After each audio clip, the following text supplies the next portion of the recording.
Good afternoon, everybody. Thank you for joining us for this latest in the Marsden Jacob Associates Talks Live series, today called Regulating the Energy Transition. Can NEM regulation support the net zero transition? At the outset, I'd like to acknowledge country and note that Marsden Jacob Associates acknowledges the traditional custodians of the lands and waters across Australia where we conduct our business. In our case today, the Cammeraygal people of North Sydney. We also pay our respects to their ancestors and elders past, present and emerging. Today, of course, is part of the Marsden Jacob Talks Live series, of which there have been 9 so far, covering a range of topics across our expertise areas of energy, water, circular economy, recycling, agriculture and earth resources. Today, of course, being about energy and regulating the energy transition. I'll be one of the speakers today, and I'll be joined by my colleague, Simon Orme. There's a little bit of background on both of us there on the screen. We'll just say in terms of connection, obviously, for those who don't know, I spent a decade as Chief Executive of the Energy Retailers Association before spending some time with the New South Wales Government and most recently conducting an electricity supply and reliability checkup.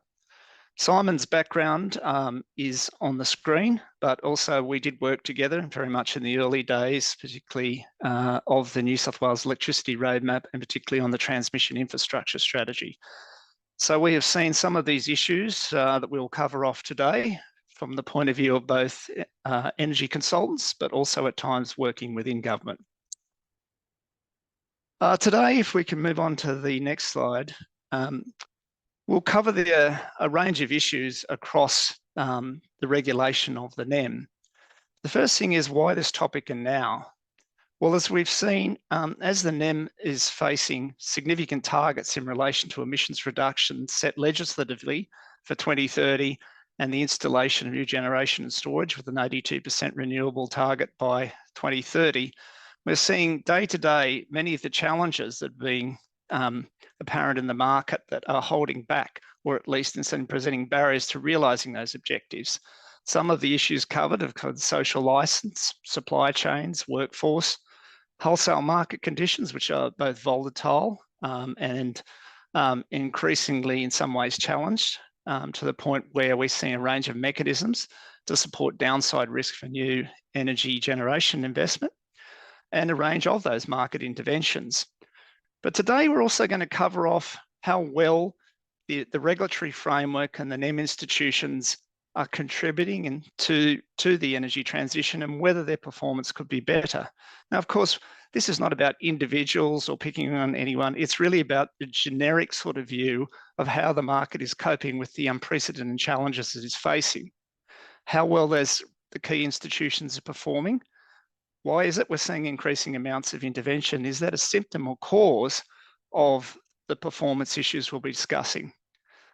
Now, those pretty broad topics. There'll be a degree, of course, of perspective, opinion, and so on. So we welcome contributions from participants, and there'll be plenty of opportunity to ask questions at the end. Now, if we can move on, thanks. So I'm going to go through a little bit of contextual history here of the NEM. And of course, I've broken it up into stages. Now, very much in terms of this paradigm is, again, sort of fairly arbitrary and a matter of opinion.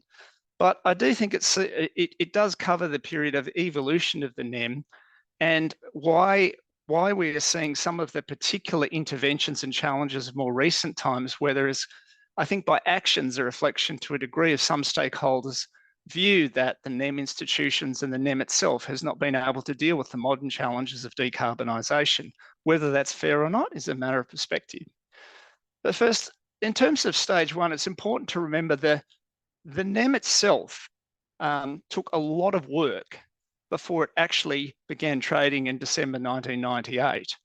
And it was very much part of broader microeconomic and competition reforms, arising particularly from the Hilmer report of 1993.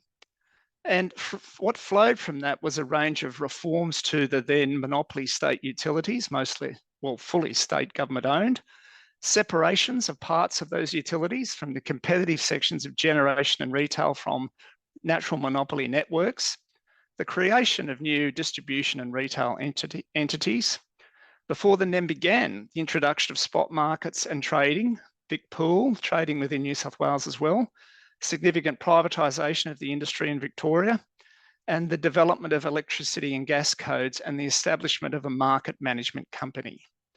And there were also, of course, related changes to state regulation. And all of that work was put into the development of the national electricity market, of which the first day of trading was December 1998.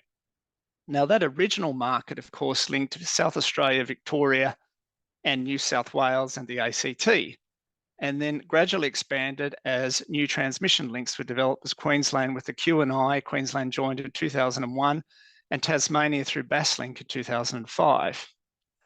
For that first period, I think, because a lot of the states who participated in had invested substantially in generation, we had an oversupplied market.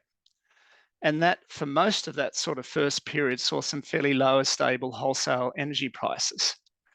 We also saw significant reforms in this period to the retail contestability end of the industry, with full retail competition introduced in most states. And we also saw during that period, along with that sort of period of stable wholesale prices, one particular period of elevated prices arising from the 2006-07 drought.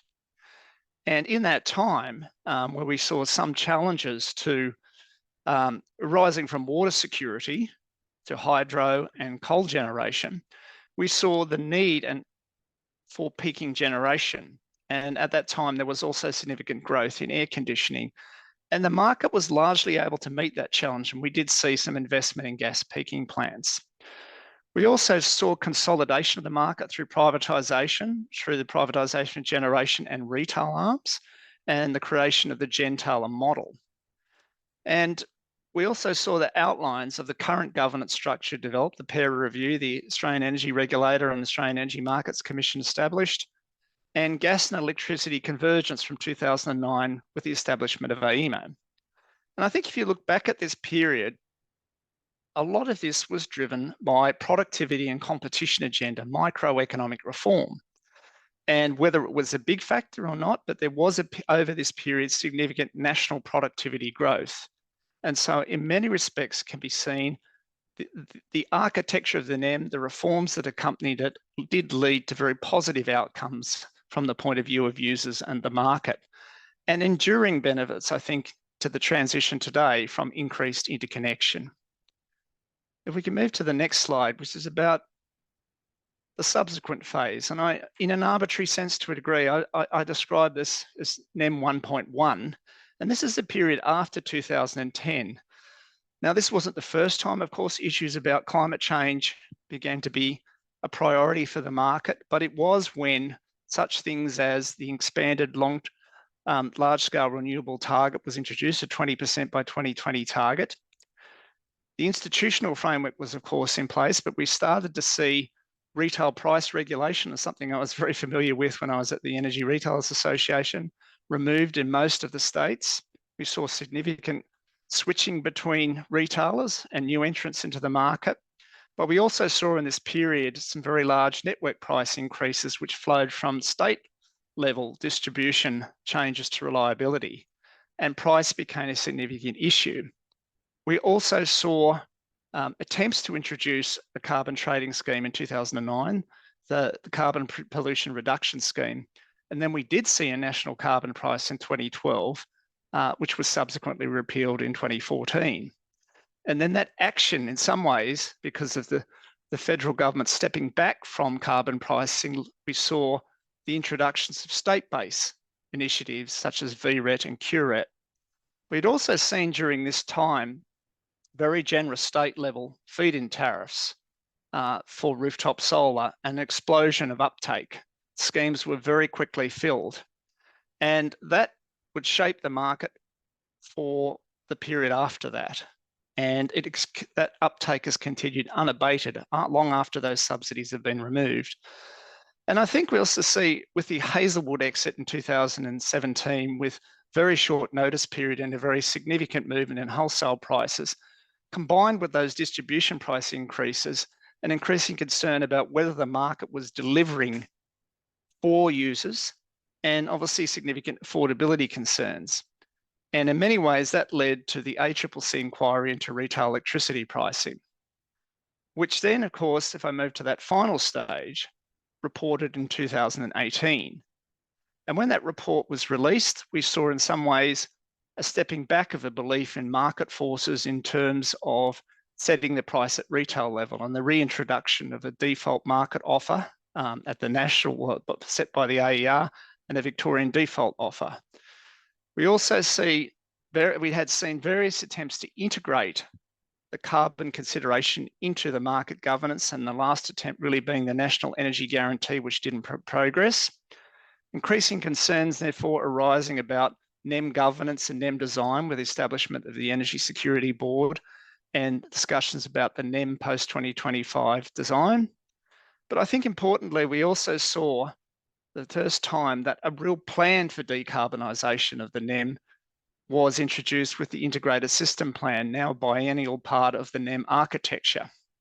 And that first Integrated System Plan in 2018 really set transmission and new transmission development as a priority for the market. And at that time, was the market ready, and how did the market bodies respond? Did they respond fast enough? And of course, in some ways, a lot of work had gone into that and they had been consulted, but was the market ready for those challenges? Well, from the point of view of the time having been in the New South Wales government, there was many respects, a lot of those initial priority projects were about New South Wales. And I think that showed up some of the challenges in terms of delivering on those, in terms of the existing market rules and the existing regulation about responding to the challenge laid out by the ISP. And in many ways, what flowed from that, a perceived inability of the national framework to deliver on those challenges, in some ways saw the National New South Wales Roadmap and the Queensland Energy and Jobs Plan arise, and more recently, another significant market development in terms of the capacity investment scheme. So I think you see that whether fair or not, the perception was that while the NEM had been established for very successfully as a market framework driven by a competition and productivity agenda, when the priority became decarbonisation in many areas, it was perceived, fair or not, but actions dictated that perceived by states in many cases that they did not see the NEM as the vehicle through which much of this could be delivered. And that sort of framework is really what we're dealing with today. If we can move on, thanks. And just to use one particular example, and that is particularly around the regulatory investment test for transmission. And this is the framework that existed at the time the ISP came out of the RIT-T. And of course, the ISP had involved significant consultation on those priority transmission projects. It had involved significant input from the transmission companies, AEMA, the extent to which other market bodies were involved, I'm unclear on. But in essence, at the time when the significant ISP framework for reform for decarbonisation of the market came out, the RIT-T process was very much seen as not necessarily fit for purpose for the speed of transition required. So what we saw was sort of various stages of the RIT-T, including particularly really doing a full cost benefit analysis on a range of options, even though the ISP had put forward some priority projects. They still had to be prosecuted with considering a range of options to identify a preferred option that also passed a cost benefit analysis. And then if there was a preferred option, then the stage of saying, well, this draft decision will say, this is the preferred option, here's a rough capital cost, and then a final decision based around the contingent project application. And then at that stage, at which time you could have limited confidence that the project had been properly developed in terms of route, construction, and various environmental steps, that was when the market expected those steps to take place.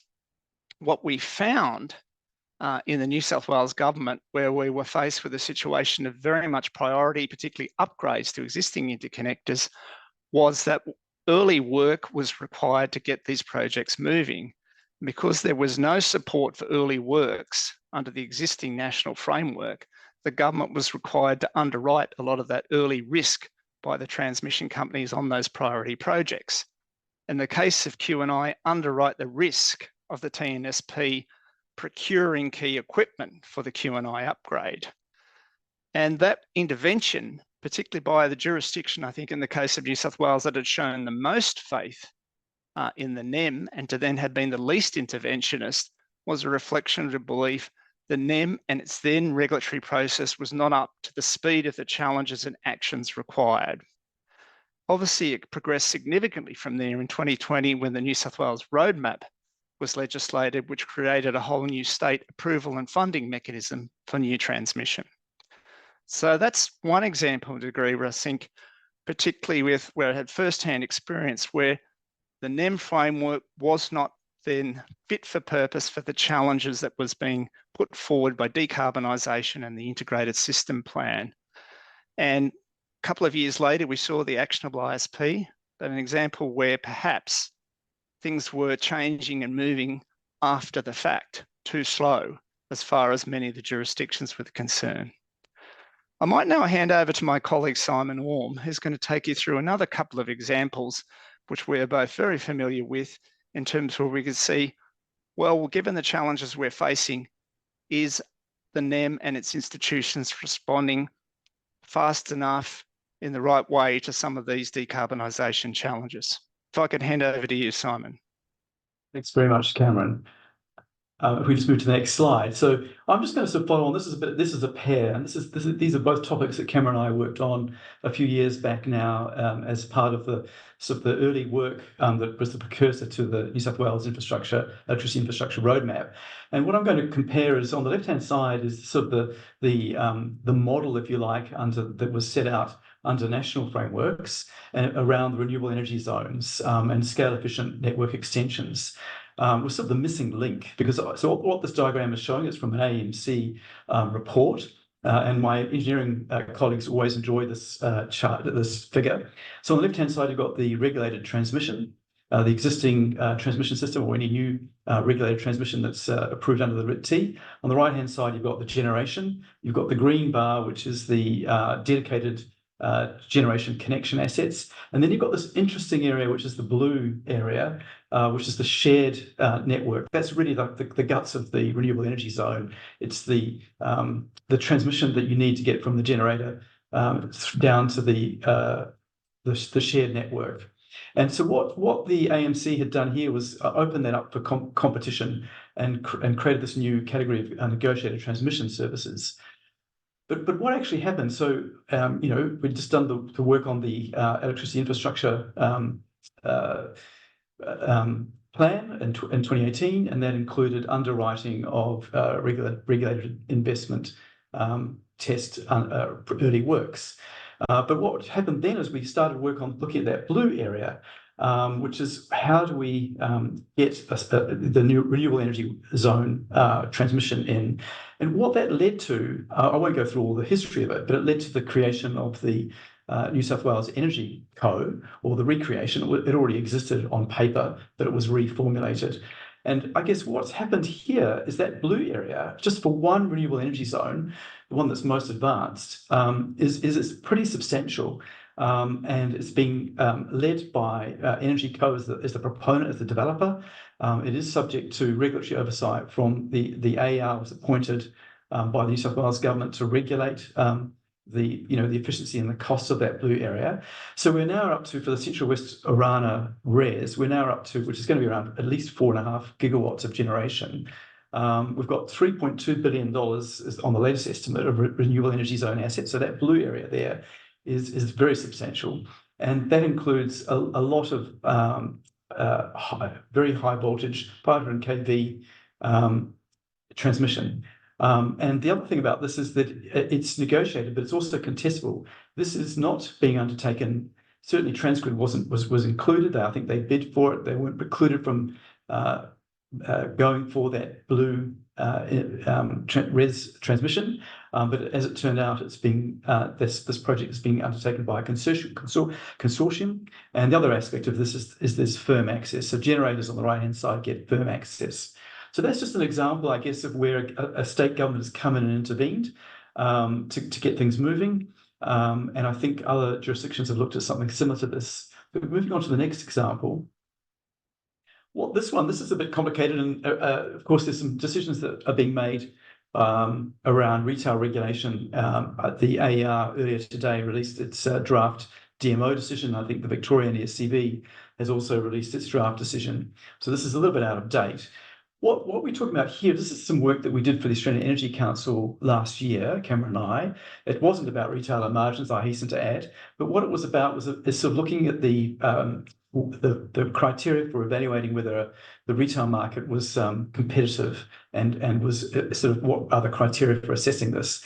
And what we came to was that we didn't think that the retail market was being that wasn't really moving with the times. It wasn't stimulating efficient demand response and consumer energy resource investment and utilization. And sort of two pieces of evidence there. On the right-hand side, we've got this. This is a chart that the IPART does these annual monitoring of retail markets, and they did this excellent analysis showing, what's the benefits to the consumer of going from a flat tariff to a time of use tariff. And at that stage, there wasn't much of a gain. So these IPART reports are very important because I think the ACCC inquiry is due to cease next year. So IPART does that annual monitoring report, but they found there was no significant customer benefit. Now, what we can see in this down on the bottom chart here is just the AER's DMO decision implies that there are significant differences. There are significant benefits from having cost-effective retail prices. And if we had effective retail competition, we would see a lot more price diversity. So where the costs are different between customers, you would get differences in price. So there's a discussion in this morning's draft decision about what the deemed profile should be. Now, the deemed profile for the DMO, there has to be a single profile for that because it's a regulated price. But the complication here is that all competitive retail market offers, most customers are on competitive retail market contracts. They still have to compare their published prices to a price comparator, and that price comparator still uses a deemed profile. And the issue is not really whether you use this deemed profile or that deemed profile. The point is there's a big difference. There's price diversity, there's cost diversity, and when we're trying to get a more responsive customers, and you aren't using actual interval metadata, you've got an inefficient retail market, and that is going to hold back CER in the long run. So moving to the next slide, we flick over to network pricing, and this is really a different story. So network pricing and retail pricing, cost-effective pricing, was all developed in that period that Cameron was discussing between about 2006 and 2016. When you had large increases in maximum demand, large increases in especially network capital expenditure, and there was a concern about inefficient peak demand growth. And so we've got this in 2016, we started moving to these new network pricing structures.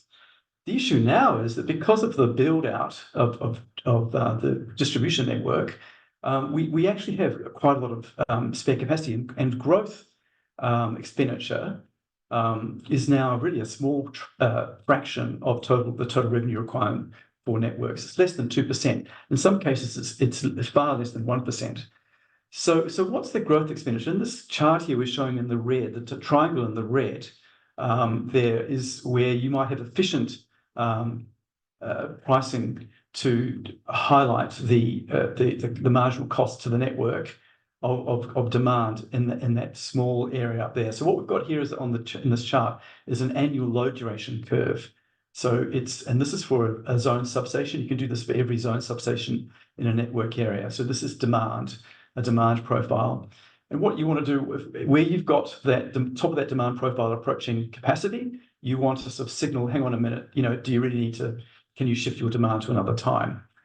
But unfortunately, we've got these static demand tariffs, which is represented by that blue area. So that the vertical blue line there is where you are actually now getting deterred from using electricity.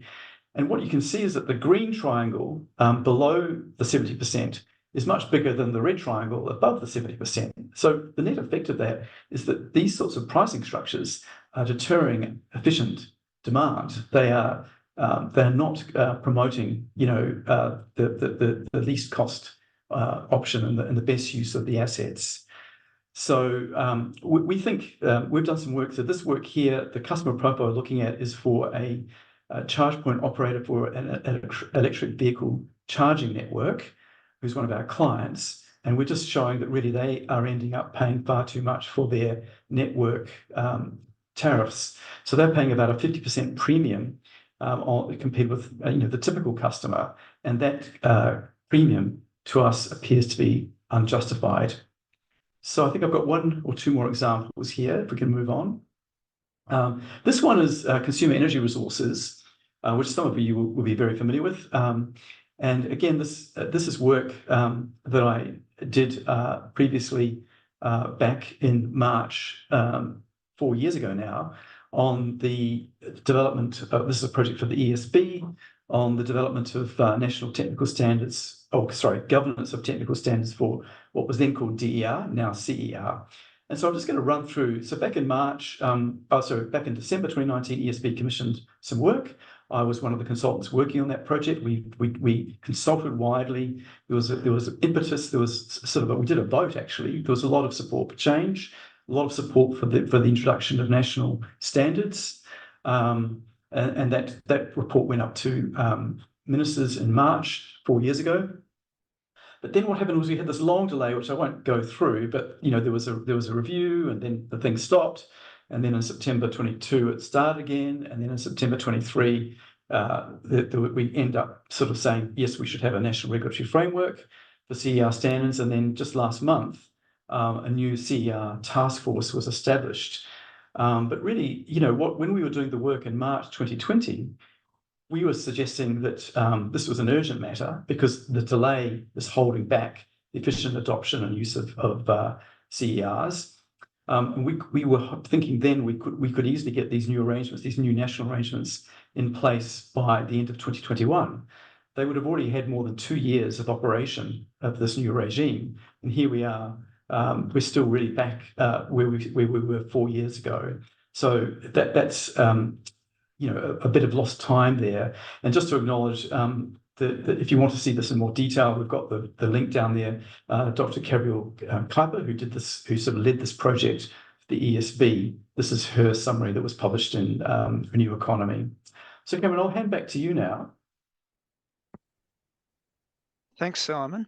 Well, what does this all mean? And of course, this all comes down to perspectives. I'm sure many people listening have different perspectives to us, but we'll make some observations about how some of these issues we identified potentially could be addressed, and really some of the takeouts before we get to the Q&A. So really, I think it's important that we had that historical context, and then we provided those examples of where we go back. If we go back in time, we look at in terms of the original motives and drivers of the NEM weren't necessarily the challenge we were facing today. And some of those challenges are proving in some ways difficult for the NEM, but maybe they're beyond the scope of the NEM. And that's something to also to remember. But really, we have to think about, well, what can be done about it? What are the takeouts? And I think it's important to also go back in history, remember that the NEM reforms came from heads of government and were driven by broader objectives. And of course, now the NEM has, as part of a broader objective of decarbonisation, is part of the NEM objective. And the NEM is itself really self-governing now. It reviews itself, statement of expectations come from energy ministers. In many respects, governance and performance has not been externally reviewed for some time.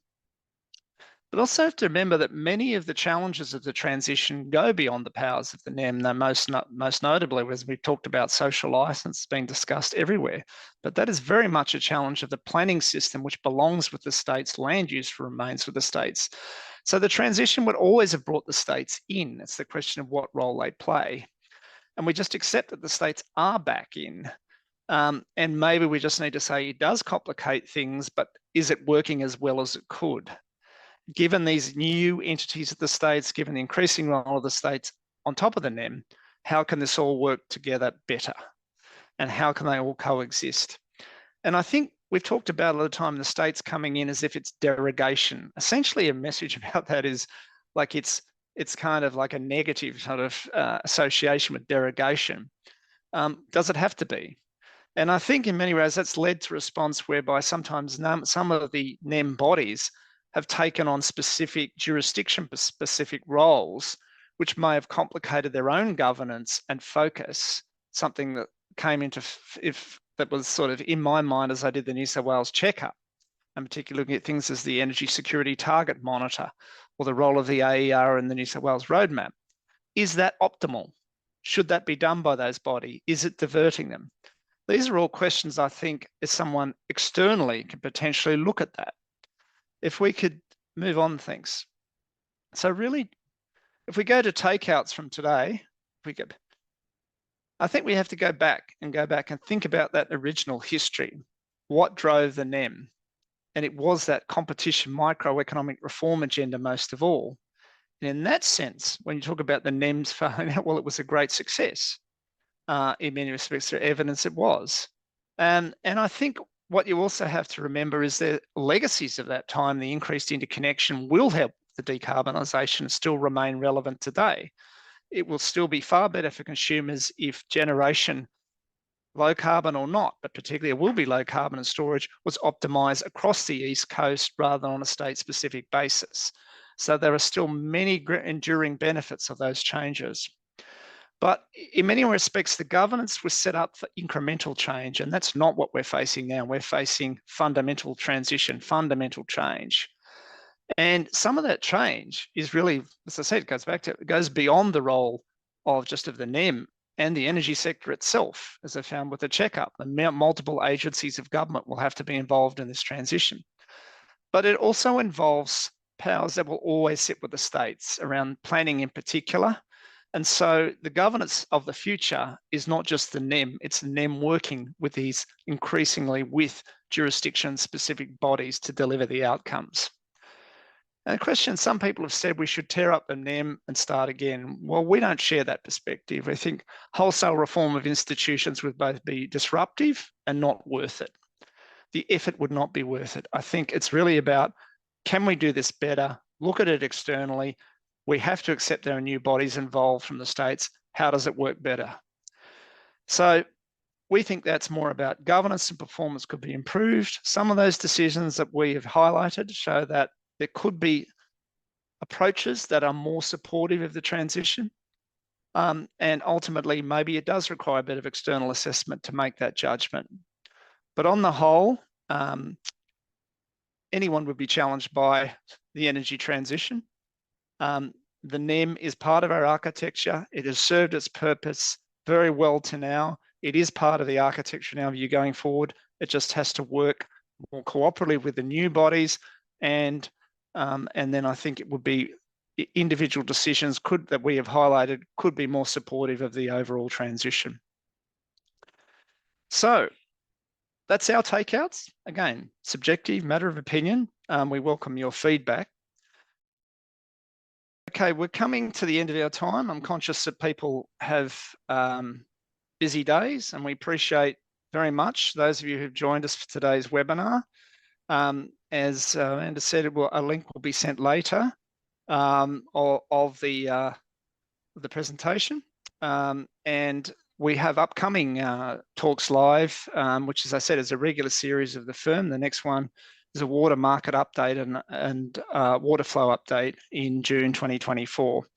But for those of you who have joined us today, thank you very much for joining the Marsden Jacob Talks live series. We hope you've gained some interesting insights. We've valued your questions and your interest in the topic, which is a very broad one, and one, of course, that we acknowledge very much subject to perspective and opinion. And we've shared our opinions with you today, and wish you a very good Tuesday. Thank you.